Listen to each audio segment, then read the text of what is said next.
ആകാശവാണി. നമസ്കാരം. പ്രത്യേക വാർത്താ ബുള്ളറ്റിൻ വായിക്കുന്നത് സുധീൻ സൈനുദ്ദീൻ. ഗുജറാത്തിലെ നർമ്മദ ജില്ലയിൽ 9,700 കോടി രൂപയുടെ വികസന പദ്ധതികൾക്ക് പ്രധാനമന്ത്രി നരേന്ദ്രമോദി തുടക്കം കുറിച്ചു. ഗോത്ര വിഭാഗങ്ങളുടെ ശാക്തീകരണം ലക്ഷ്യമിട്ട് അടിസ്ഥാന സൗകര്യം, ആരോഗ്യം, വിദ്യാഭ്യാസം എന്നിവയിൽ ശ്രദ്ധ കേന്ദ്രീകരിക്കുന്നതാണ് പദ്ധതികൾ.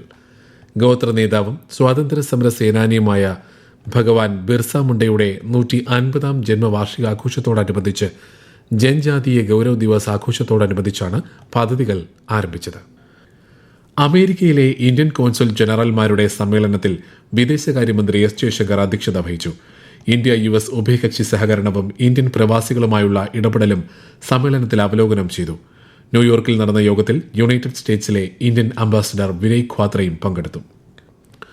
ഫ്രാൻസിൽ നടക്കുന്ന ഉഭയകക്ഷി വ്യോമ അഭ്യാസമായ ഗരുഡ 25ന്റെ 8ാം പതിപ്പിൽ ഇന്ത്യൻ വ്യോമസേന പങ്കെടുക്കും. ഫ്രഞ്ച് വ്യോമ ബഹിരാകാശ സേനയുമായി ചേർന്ന് നടത്തുന്ന ഈ അഭ്യാസം നാളെ മുതൽ ഈ മാസം 27 വരെ നടക്കും. ഇന്ത്യയുടെ ദേശീയ ഗീതമായ വന്ദേ മാതരത്തിന്റെ 150ാം വാർഷികത്തോടനുബന്ധിച്ച് തിരുവനന്തപുരം പള്ളിപ്പുറത്തെ CRPF ബാൻഡ് പ്രകടനം സംഘടിപ്പിച്ചു. തോന്നിക്കൽ കുമാരനാശാൻ സ്മാരകത്തിൽ കേന്ദ്ര സർക്കാർ സംഘടിപ്പിച്ച വന്ദേ മാതരത്തിന്റെ ഒരു വർഷം നീണ്ടു നിൽക്കുന്ന ദേശീയ അനുസ്മരണ ആഘോഷത്തിന്റെ ഭാഗമായാണ് പരിപാടി സംഘടിപ്പിച്ചത്. സംസ്ഥാനത്ത് തദ്ദേശ പൊതു തെരഞ്ഞെടുപ്പിനുള്ള സ്ഥാനാർത്ഥി പ്രഖ്യാപനവും നാമനിർദ്ദേശ പത്രികാ സമർപ്പണവും പുരോഗമിക്കുന്നു. ഈ മാസം 21 വരെയാണ് പത്രികാ സമർപ്പണം.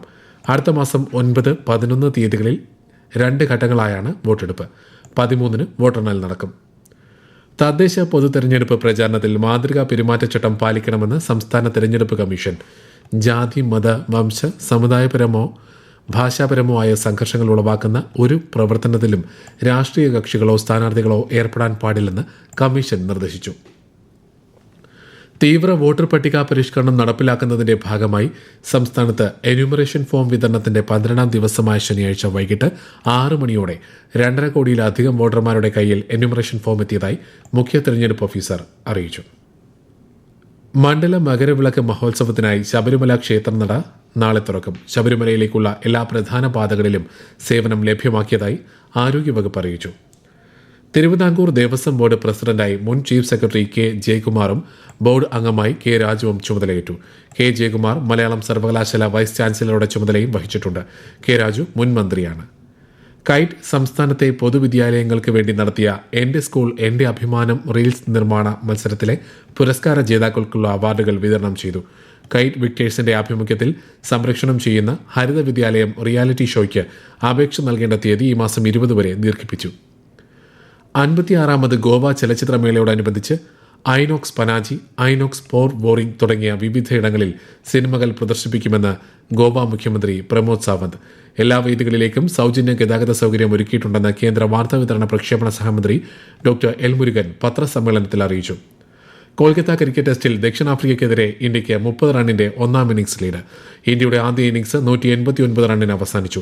2ാം ഇന്നിംഗ്സ് മറുപടി ബാറ്റിംഗ് ഇറങ്ങിയ ദക്ഷിണാഫ്രിക്ക 2ാം ദിനം മത്സരം അവസാനിപ്പിക്കുമ്പോൾ 7 വിക്കറ്റിന് 93 റൺ എന്ന നിലയിലാണ്. ധാക്കയിൽ നടന്ന ഏഷ്യൻ ആർച്ചറി ചാമ്പ്യൻഷിപ്പിൽ അങ്കിത ഭഗത് ഇന്ത്യയുടെ ആദ്യത്തെ വനിതാ റീകർവ് വ്യക്തിഗത ഏഷ്യൻ ചാമ്പ്യനായി. ധീരജ് ബൊമ്മദേവര ആദ്യത്തെ ഇന്ത്യൻ പുരുഷ റീകർവ് ഏഷ്യൻ വ്യക്തിഗത ചാമ്പ്യനായി.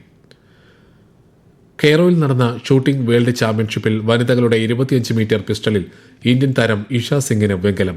3 സ്വർണവും 5 വെള്ളിയും 4 വെങ്കലവും ഉൾപ്പെടെ 12 മെഡലുകളുമായി പോയിന്റ് പട്ടികയിൽ 3ാമതാണ് ഇന്ത്യ. ഇന്തോനേഷ്യയിലെ ജാവ പ്രവിശ്യയിൽ വ്യാഴാഴ്ചയുണ്ടായ മണ്ണിടിച്ചിലിൽ മരിച്ചവരുടെ എണ്ണം 11ആയി. കാണാതായ 12 പേർക്ക് വേണ്ടിയുള്ള തിരച്ചിൽ പുരോഗമിക്കുകയാണ്. ദിവസങ്ങളായി പെയ്ത കനത്ത മഴയെ തുടർന്നാണ് മണ്ണിടിച്ചിൽ ഉണ്ടായത്. ലോകായുക്ത ദിനാചരണം കേരള നിയമസഭാ സമുച്ചയത്തിലെ ബാങ്ക്വറ്റ് ഹാളിൽ നടന്നു. ഹൈക്കോടതി judge justice A. Muhammad Mushtaq മുഖ്യാതിഥിയായി. Lokayukta justice N. അനിൽകുമാർ ചടങ്ങിൽ അധ്യക്ഷനായി. പൊതുവിദ്യാഭ്യാസ വകുപ്പ് ഹയർ സെക്കൻഡറി വിഭാഗം career guidance and adolescent counselling സെല്ലിന്റെ നേതൃത്വത്തിൽ ഈ മാസം 20 മുതൽ 24 വരെ കോട്ടയത്ത് ദിശ ഹയർ സ്റ്റഡീസ് എക്സ്പോ സംഘടിപ്പിക്കും. ഹയർ സെക്കൻഡറി പഠനത്തിന് ശേഷമുള്ള ഉപരിപഠന തൊഴിൽ മേഖലകളിലെ അനന്ത സാധ്യതകളെ പരിചയപ്പെടുത്തുന്ന മെഗാ ഉന്നത വിദ്യാഭ്യാസ മേളയാണ് ദിശ. പ്രത്യേക വാർത്താ ബുള്ളറ്റിൻ കഴിഞ്ഞു. അടുത്ത വാർത്താ പ്രക്ഷേപണം നാളെ രാവിലെ 6:45.